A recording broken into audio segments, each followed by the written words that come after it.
नमस्कार दोस्तों, स्वागत है आपका बीबी स्टडी पर। दोस्तों, कल हमारा मेवाड़ के इतिहास का टॉपिक पूरा हो गया था। आज से हम आमेर के इतिहास को शुरू करेंगे। आज हमारी आमेर के इतिहास पर पहली क्लास है। दोस्तों, क्लास को शुरू करने से पहले यदि आप इस चैनल पर नए हैं तो चैनल को सब्सक्राइब कर लेना, क्योंकि दोस्तों इस चैनल पर आपको पीटीईटी और बीएसटीसी एग्ज़ाम 2022 की नियमित तरीके से तैयारी करवाई जाती है। इसके अलावा जब भी कोई नया अपडेट आता है तो आपको सूचित किया जाता है। तो दोस्तों, क्लास को शुरू करते हैं। दोस्तों, आपका पहला क्वेश्चन है, कछवाहा वंश के संस्थापक कौन थे? दोस्तों, कछवाहा वंश राम भगवान के वंशज कहलाते हैं। राम भगवान के दो पुत्र थे, एक था लव और एक था कुश। तो दोस्तों, कुश के वंशज कछवाहा कहलाते हैं। दोस्तों, कछवाहा वंश के संस्थापक आदि पुरुष और मूल पुरुष दुल्ले राय को माना जाता है। तो दुल्ले राय कछवाहा वंश के संस्थापक हो गए। दोस्तों, अत्यधिक सुंदरता के कारण यह दुल्ले राय कहलाए थे। तो आपका राइट आंसर हो जाएगा स दुल्ले राय। ये कछवाहा वंश के संस्थापक कहलाते हैं।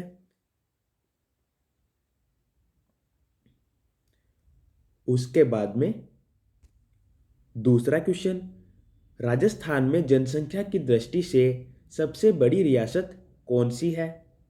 अ मेवाड़, ब मारवाड़, स आमेर, द जैसलमेर।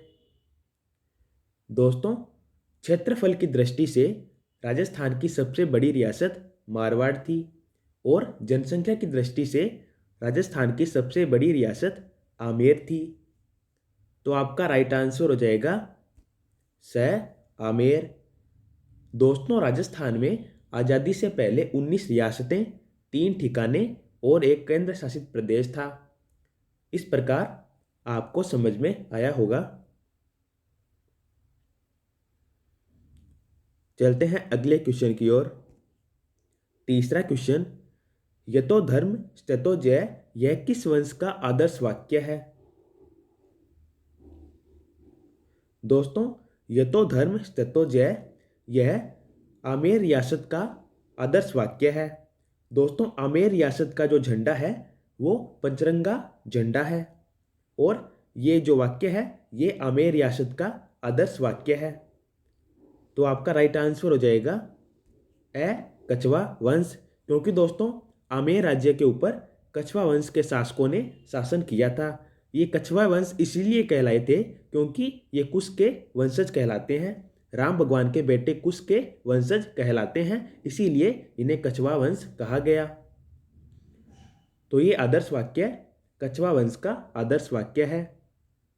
तो आपको क्लियर हुआ होगा। चलते हैं अगले क्वेश्चन की ओर। चौथा क्वेश्चन, आमेर के किस शासक ने रामगढ़ या फिर मांझी में जमुआ माता का मंदिर बनवाया था? अ दुल्ले राय, ब मिर्जा राजा मान सिंह, स सवाई जय सिंह, द मिर्जा राजा जय सिंह। दोस्तों, आमेर के संस्थापक कछवाहा वंश के संस्थापक दुल्ले राय ने रामगढ़ या फिर मांझी में जमुआ माता का मंदिर बनवाया था। दोस्तों, जमुआ माता कछवाहा वंश की कुल देवी कहलाती है। तो आपका राइट आंसर हो जाएगा ए दुल्ले राय। उसके बाद में पांचवा क्वेश्चन, कछवाहा वंश की कुल देवी है अ शिला देवी, ब जमुआई माता, स करणी माता, द नागणेची माता। दोस्तों, अभी मैंने आपको बताया था कि जमुआई माता के मंदिर को मांझी और रामगढ़ में दुल्ले राय ने बनाया था। दोस्तों, जमुआई माता कछवाहा वंश की कुल देवी कहलाती है। तो आपका राइट आंसर हो जाएगा ब जमुआई माता। इनका मंदिर दुल्ले राय ने बनाया था। तो आपको क्लियर हुआ होगा। उसके बाद में अगला क्वेश्चन, कछवाहा वंश की प्रथम राजधानी कौन सी थी? दोस्तों, दुल्ले राय ने कछवा वंश की स्थापना की थी और उन्होंने कछवा वंश की पहली राजधानी दौसा को बनाया था। उन्होंने बड़ गुर्जरों को पराजित करके दौसा पर अधिकार किया था और कछवा वंश की प्रथम राजधानी बनाया था। उसके बाद में दोस्तों मांची कछवा वंश की दूसरी राजधानी बनी थी। इसे भी दोस्तों दुल्ले राय ने बनाया था। तो आपका राइट आंसर हो जाएगा ए दौसा। ये कछवा वंश की प्रथम राजधानी कहलाती है। उसके बाद में दोस्तों मांची या फिर रामगढ़ कछवा वंश की दूसरी राजधानी कहलाती है। इन दोनों को दुल्ले राय ने राजधानी बनाया था। तो आपको समझ में आया होगा। उसके बाद में 7वां क्वेश्चन, अंबिकेश्वर महादेव किस वंश के कुल देवता है? दोस्तों कछवा वंश की कुल देवी जमुआई माता है। कछवा वंश की आराध्य देवी शीला देवी है। जबकि दोस्तों कछवा वंश के कुल देवता अंबिकेश्वर महादेव कहलाते हैं। तो अंबिकेश्वर महादेव कछवा वंश के कुल देवता है। तो आपका राइट आंसर हो जाएगा ए कछवा वंश के। आपको समझ में आया होगा। उसके बाद में 8वां क्वेश्चन, आमेर के किस शासक ने तराइन के दोनों युद्धों में भाग लिया और दूसरे युद्ध में वीर गति को प्राप्त हुए? दोस्तों तराइन के युद्ध 1191 और 1192 ईस्वी में पृथ्वीराज चौहान और मोहम्मद गौरी के मध्य हुए थे। इस समय आमेर के शासक थे पजवन देव। दोस्तों यह अजमेर के शासक पृथ्वीराज चौहान तृतीय के समकालीन उनके सामंत और सेनापति थे। इन्होंने तराइन के दोनों युद्धों में भाग लिया और दूसरे युद्ध में वीरगति को प्राप्त हुए थे। इस प्रकार दोस्तों पजवन देव पृथ्वीराज चौहान तृतीय के समकालीन थे, उनके सामंत थे और इन्होंने तराइन के दोनों युद्धों में भाग लिया था और दूसरे युद्ध में वीरगति को प्राप्त हो गए थे। तो आपका राइट आंसर हो जाएगा स पजवन देव। अगला क्वेश्चन, आमेर के कदमी महल का निर्माण किस शासक ने करवाया था? ए रामदेव, ब मिर्जा राजा मान सिंह, स मिर्जा राजा जय सिंह, द राजा भारमल। दोस्तों रामदेव कछवा वंश के शासक थे। इन्होंने आमेर में कदमी महल का निर्माण करवाया था। दोस्तों कदमी महल में आमेर के राजाओं का राज तिलक होता था। ये आमेर का सबसे प्राचीन महल कहलाता है। इस प्रकार दोस्तों कछवा वंश के शासक रामदेव ने आमेर में कदमी महल का निर्माण करवाया था। तो आपका राइट आंसर हो जाएगा ए रामदेव। उसके बाद में 10वां क्वेश्चन, राजस्थान का प्रथम शासक जिसने मुगलों के साथ वैवाहिक संबंध स्थापित किए थे वो कौन है? दोस्तों भारमल राजस्थान के प्रथम शासक थे जिन्होंने मुगलों के साथ वैवाहिक संबंध स्थापित किए थे। इन्होंने अपनी बेटी हरकाबाई का विवाह अकबर के साथ किया था। इस प्रकार भारमल राजस्थान के प्रथम शासक थे जिन्होंने मुगलों के साथ वैवाहिक संबंध स्थापित किए थे। तो आंसर हो जाएगा ए भारमल।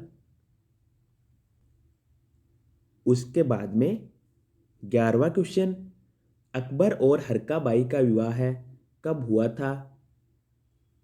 ए 6 फरवरी 1562 को, ब 6 मार्च 1562 को, स 6 फरवरी 1563 को, द 6 मार्च 1563 को। दोस्तों भारमल ने 6 फरवरी 1562 को अपनी पुत्री हरकाबाई का विवाह अकबर के साथ सांबर नामक स्थान पर किया था। इस प्रकार दोस्तों 6 फरवरी 1562 को अकबर और हरकाबाई का विवाह हुआ था। तो आपका राइट आंसर हो जाएगा ए 6 फरवरी 1562 को। तो आपको समझ में आया होगा। चलते हैं अगले क्वेश्चन की ओर। 12वां क्वेश्चन, राजा भारमल और अकबर के बीच पहली बार दिल्ली में मुलाकात कब हुई थी? दोस्तों भारमल ने 1556 ईस्वी में पहली बार दिल्ली में अकबर से मुलाकात की थी। दोस्तों यह मुलाकात मजनू खां के द्वारा करवाई गई थी। इसके अलावा दोस्तों बारमल ने 1562 में सांगानेर नामक स्थान पर अकबर से दूसरी मुलाकात की थी। यह मुलाकात चगतई खां के द्वारा करवाई गई थी। तो दोस्तों बारमल और अकबर के बीच पहली मुलाकात दिल्ली में 1556 ईस्वी में हुई थी।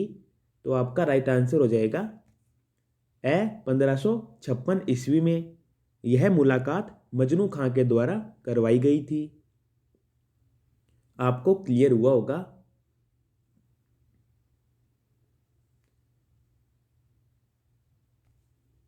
तेरहवां क्वेश्चन, राजस्थान का प्रथम शासक जिसने मुगलों की अधीनता स्वीकार कर ली वह कौन है? अ राजा भारमल, ब मिर्जा राजा मान सिंह, स मिर्जा राजा जय सिंह, द सवाई जय सिंह। दोस्तों बारमल राजस्थान का पहला शासक था जिसने मुगलों की अधीनता स्वीकार की थी। दोस्तों अकबर ने बारमल को 5000 का मनसब भी प्रदान किया था और बारमल को 2 उपाधियां दी थी। एक तो थी राजा की उपाधि और एक थी अमीर उल उमरा की उपाधि। इस प्रकार 2 उपाधियां दी थी, एक राजा और एक अमीर उल उमरा। इस प्रकार दोस्तों राजस्थान का प्रथम शासक जिसने मुगलों की अधीनता स्वीकार की थी वो राजा भारमल थे। तो आपका राइट आंसर हो जाएगा ए राजा भारमल। उसके बाद में 14वां क्वेश्चन, 1570 ईस्वी में अकबर ने नागौर दरबार किसकी सलाह पर लगाया था? ए राजा मान सिंह, ब भगवान दास, स हरकाबाई, द राजा भारमल। दोस्तों अकबर ने 1570 ईस्वी में नागौर दरबार राजा भारमल की सलाह पर लगाया था। तो राइट आंसर हो जाएगा द राजा भारमल। ये हरकाबाई के पिता थे। उसके बाद में 15वां क्वेश्चन, मुगल दरबार में सर्वप्रथम नगाड़ा निशान का मान किसे दिया गया? दोस्तों भारमल ने हरकाबाई के विवाह के अवसर पर 1562 में सामर स्थान से ही अपने पुत्र भगवंत दास तथा अपने पुत्र मिर्जा राजा मान सिंह को अकबर की सेवा में आगरा भेज दिया था। दोस्तों अकबर ने भारमल की तरह ही उनके पुत्र भगवंत दास को 5000 का मनसब प्रदान किया था तथा 2 उपाधियां दी थी। एक थी राजा की और एक थी अमीर उल उमरा की। दोस्तों मुगल दरबार में सर्वप्रथम नगाड़ा निशान का मान भी भगवंत दास को दिया गया था। ये अकबर के द्वारा दिया गया। तो आपका राइट आंसर हो जाएगा बी भगवान दास। दोस्तों भगवान दास को ही भगवंत दास कहा जाता है। तो आपको क्लियर हुआ होगा। तो दोस्तों आज के वीडियो में इतना ही। आशा करता हूँ आपको सारे क्वेश्चन अच्छे से समझ में आए होंगे। यदि आपको ये वीडियो यूजफुल लगा है तो वीडियो को लाइक करना और चैनल को सब्सक्राइब कर लेना। धन्यवाद दोस्तों।